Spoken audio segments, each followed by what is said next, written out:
By 9:31 that morning, Vivian Cross was standing in her corner office on the 52nd floor, watching $900 million disappear before she had even finished her coffee. The numbers on the screen did not look real. They looked like a typo. Red arrows falling so fast the ticker could barely keep up, phones ringing in every direction, her assistant's voice cracking through the intercom asking if she wanted security called for the lobby, because reporters were already gathering outside. Vivian didn't answer. She just stood there, hand wrapped so tightly around her mug that her knuckles had gone white, staring at a number that represented 11 years of her life crumbling in real time. 3 weeks earlier, none of this had seemed possible. Vivian Cross was, by every measure that Wall Street respected, untouchable.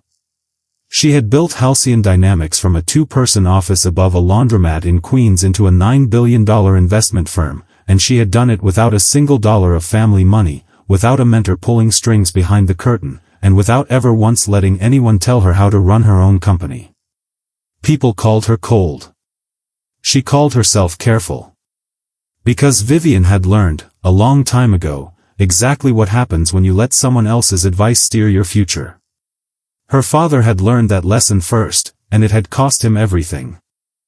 When Vivian was 19, her father ran a modest but respected trading firm in Chicago. He trusted a man named Elliot Marsh, a soft-spoken analyst who everyone in the office adored, the kind of man who brought donuts on Fridays and remembered your kid's birthday. Elliot told her father to double down on a position that, on paper, looked flawless. Her father listened.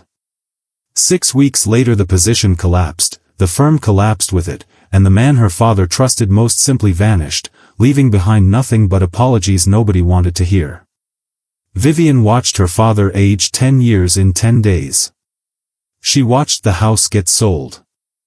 She watched a good man break, quietly, in a kitchen that no longer belonged to him. So when Vivian built her own empire, she built it on a single rule that she repeated in every interview, every keynote, every all-hands meeting. Trust the data. Not the person delivering it. Which is exactly why, when a quiet, unremarkable analyst named Adrian Cole walked into her Tuesday morning board meeting and told her that Halcyon's biggest deal of the decade was about to blow up in her face, she didn't just disagree with him. She humiliated him. Adrian had been hired 6 weeks earlier, brought on by the board almost as an afterthought, a junior risk analyst with a thin resume and a habit of saying very little in meetings where everyone else fought to be heard. Nobody paid him much attention. He wore the same 3 gray suits on rotation, ate lunch alone, and had a strange, careful way of watching people, as if he were always 3 steps ahead of a conversation nobody else knew they were having. That Tuesday, the board was set to finalize Halcyon's $11 billion merger with Meridian Energy Holdings, a deal Vivian had spent 18 months negotiating, a deal she had staked her entire reputation on, a deal she had personally promised her shareholders would double the company's valuation within 2 years. Adrian raised his hand halfway through the presentation. "I don't think we should sign this," he said, quietly, in a room full of people who had already decided the outcome an hour earlier. The room went silent in that particular way rooms go silent right before something uncomfortable happens. "Excuse me?" Vivian said, not even looking up from her notes. "Meridian's debt structure doesn't match what's in the public filings," Adrian said. "There's a shell layer buried 3 subsidiaries deep. I flagged it Friday. I sent the memo to legal. I think if we dig one more layer, we're going to find something that changes this deal completely." Vivian finally looked up. And what she felt, standing there in front of her entire board, wasn't curiosity. It was fury, sharp and immediate, the kind that comes from an old wound getting pressed on without warning.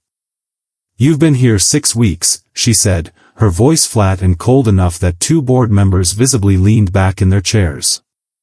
"I have spent 18 months on this deal. 18 months of due diligence, 3 independent audits, a legal team of 40 people. And you want to blow it up on a hunch, 3 days before signing, because of a feeling?" "It's not a feeling," Adrian said. "It's in the numbers. Page 4, footnote 12. I don't need a junior analyst reading footnotes to me like scripture, Vivian snapped. If you can't add value in this room, I suggest you find a company that has time to entertain guesses. The room laughed. Not loudly. Just enough. Just the kind of laughter that tells a person exactly where they stand. Adrian didn't argue. He didn't defend himself. He simply nodded once, gathered his folder, and said 5 words on his way out the door that nobody in that room would forget by the end of the week. I hope I'm wrong, Ms. Cross. He wasn't wrong. 3 days later, at exactly 9:17 in the morning, a whistleblower inside Meridian Energy Holdings leaked internal documents to 2 major financial outlets, revealing that Meridian had been hiding nearly $4 billion in undisclosed debt across a web of shell subsidiaries, the exact structure Adrian had flagged, buried exactly where he said it would be. Within 14 minutes, Meridian's stock lost 61% of its value.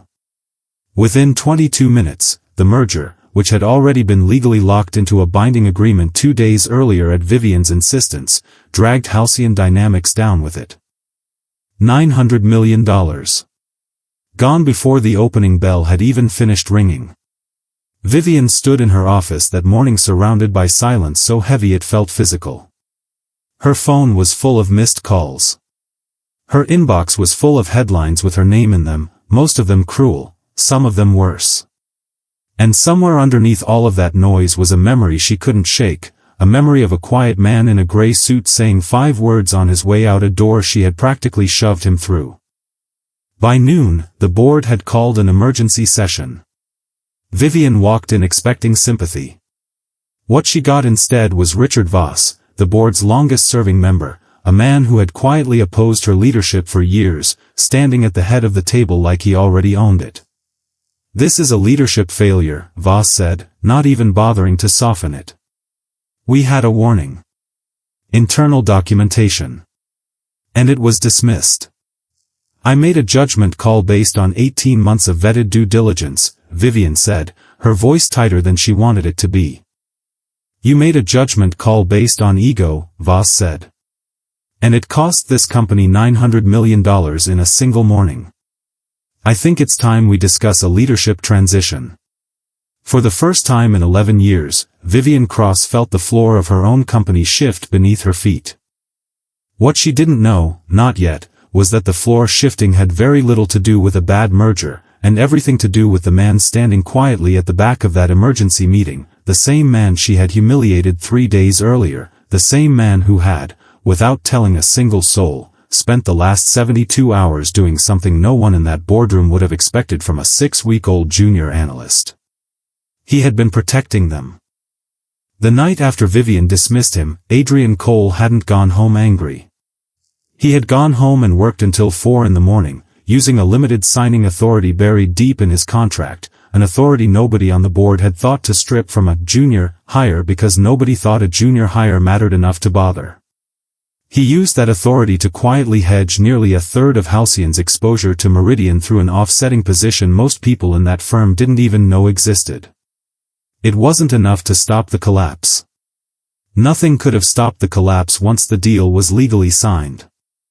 But it was enough to soften it, to turn what should have been a $1.4 billion loss into $900 million, to save the jobs of 1,100 employees who had no idea how close they'd come to losing everything.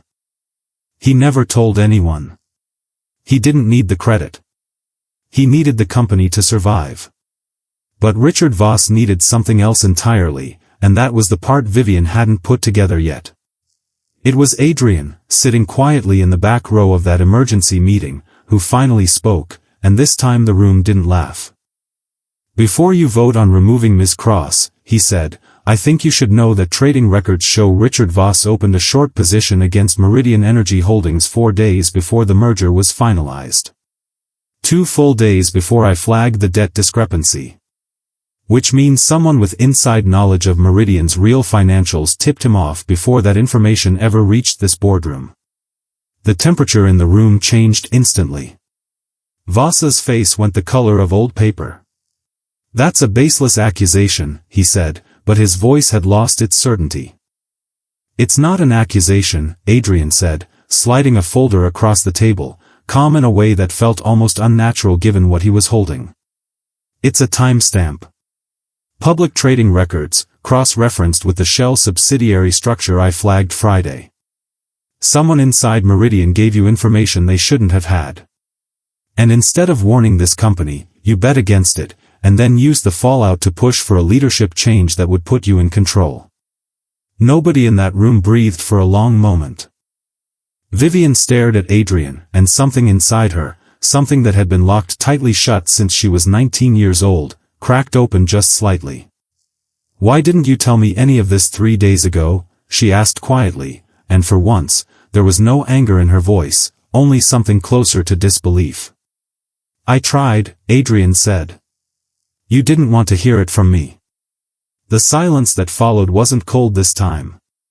It was heavy in a different way, the kind of silence that comes right before someone has to admit they were wrong in front of everyone who watched them be wrong the first time.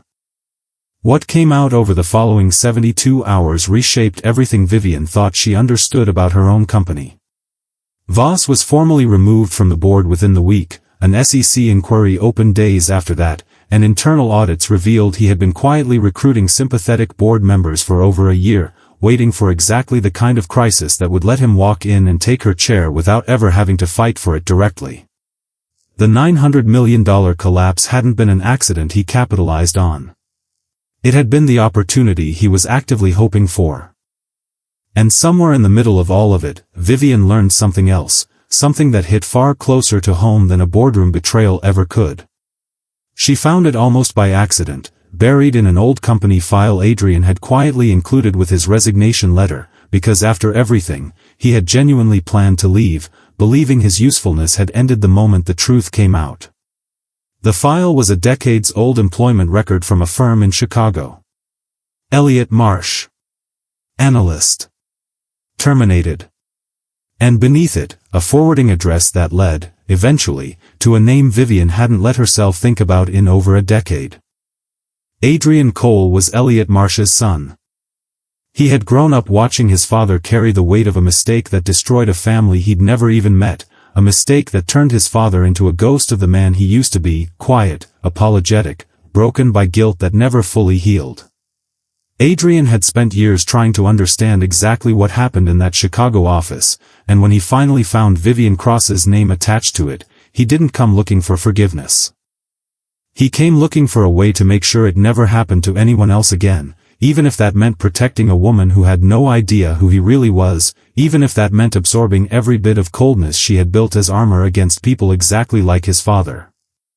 When Vivian finally confronted him with the file, her hands were shaking in a way they hadn't shaken since she was 19 years old, standing in a kitchen that no longer belonged to her family. "You knew this whole time," she said. "You knew who I was. Who my father was." "I did," Adrian said, quietly, no longer hiding behind the careful distance he'd kept for 6 weeks. "I wasn't trying to fix what my father broke. I don't think that's possible. I just didn't want to watch it happen twice." Vivian didn't speak for a long moment. She thought about her father, aging 10 years in 10 days. She thought about the rule she had built her entire life around, trust the data, not the person. And she realized, standing in that office with $900 million gone and a man in front of her who had quietly protected her company while she publicly tore him apart, that the rule had never really been about data at all. It had been about fear. And fear, she was beginning to understand, made for a very good armor and a very poor compass. "I was wrong," she said finally, the words feeling foreign in her mouth, because Vivian Cross did not say those words often, and had certainly never said them to a room of one. "Not just about the deal. About you." Adrian didn't say anything triumphant. He didn't need to. He simply nodded, the same quiet nod he'd given her 3 weeks earlier on his way out a door she had shoved him through, except this time neither of them was walking away. Halcyon Dynamics recovered, slower than anyone would have liked, but steadily, rebuilt on the back of new leadership structures, tighter oversight, and a boardroom that finally understood the difference between confidence and certainty. Vivian kept Adrian close, not as a junior analyst buried in the back row of meetings that didn't want him, but as her most trusted advisor, the one person in the building who had proven, in the worst possible way, that he would tell her the truth even when it cost him everything to say it.